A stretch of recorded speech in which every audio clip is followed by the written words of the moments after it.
So I haven't made any videos about running for the past month or two. Been really posting much, and that's because I got injured, and the injury kind of put me out for a couple weeks. The Carmel Marathon, which I was signed up for, I had to kind of forget about that for a little bit and address the injury that I picked up.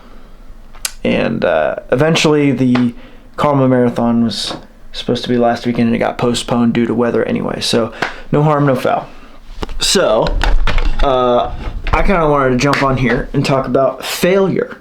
This is something that everybody has gone through. Everybody responds to it differently, but something that I've learned recently in the last few years is that failure is only failure unless you don't learn from it. So for me personally, a lot of the times when I fail or come up short, I'll beat myself up about it and just be like, I should have done better, and get mad at myself. And a lot of the times it's not helpful for me, because the way you respond to it is just as important. And I've been able to reflect about this failure and see some tendencies and some things that were off at the beginning of the year, which ultimately knocked me out of this race. And so I kind of just wanted to talk about those specific things, and maybe it could help you see some things differently. But yeah, I just kind of wanted to share my thought process. So let's say that this piece of paper is my marathon goal. And we've got January 26 here. And we've got April. We got January to April 2026. My start here, I could comfortably run 10 miles. And that was shortly after my last marathon. And I said, hey coach, I want to get to this time goal in April the fastest possible. And I wasn't running nearly as much as I was before my last marathon, which was in November. And so obviously the fastest way to get to my goal was, okay, we got to bump up the mileage. We got to bump up the intensity. Chill for a little bit. Bump up the mileage. Bump up the intensity. Chill for a little bit. Bump up the mileage. Bump up the intensity. And that right there leads to injury. That is quite the opposite of what I learned with my second marathon. I trained for my second marathon and learned that, hey, you don't want to increase the mileage and the intensity too much week by week. You want to be able to build it over a long period of time. And so this is what I did, and that was a big fat failure. That didn't work. Let's go back to the drawing board. Okay, so what I'm going to do next time, I'm going to go back to what I know.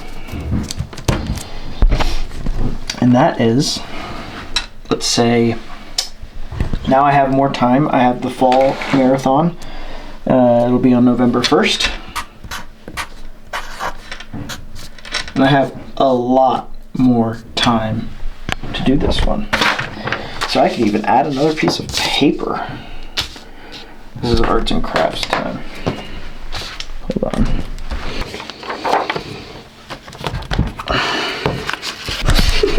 Okay, so now instead of having just 4 months, I have about 8 months. So now what we can do, it is April right now. All the way to November. Now that is something we can work with. So I started out with, I think, 10 miles again for the whole week. That was week 1. Week 2, 12 miles, and I've already done this. 14 miles. Okay, great. Let's bump it up just a little bit. 17 miles. That's what I did last week, right? So we're building slow. I still haven't done any speed work yet. This is all easy mileage. I'm running at an easy pace. This week I'm going to do 20. So you can see I'm only increasing by 2 to 3 miles a week. But I want to get 338 min per mile. That's just like 5 weeks, and I've already seen improvement. And I have roughly 6 months to get from here to here. And it's almost like too much time. But that's great, because I don't have these huge, it's bleeding through, but I don't have these huge spikes. You don't want the spikes. You want a gradual increase. So I don't know if that made any sense, but what I've learned is that it takes a lot of time. You can't speed dial it. It takes so much time, and you have to increase week by week by so little, because it's like building blocks, one brick at a time. That is kind of what I'm reminding myself for this next one. So pretty soon I'm going to be adding in more speed work, but not too much. It's just sprinkle it in, do a little bit more each week. And so from April now 21st to November 1st, it's going to be a slow build all the way up. The official training starts in mid-July, but until then it's just going to be get that base back, get a little faster. I'm already seeing good results, so yeah, that's what I'm going to be doing.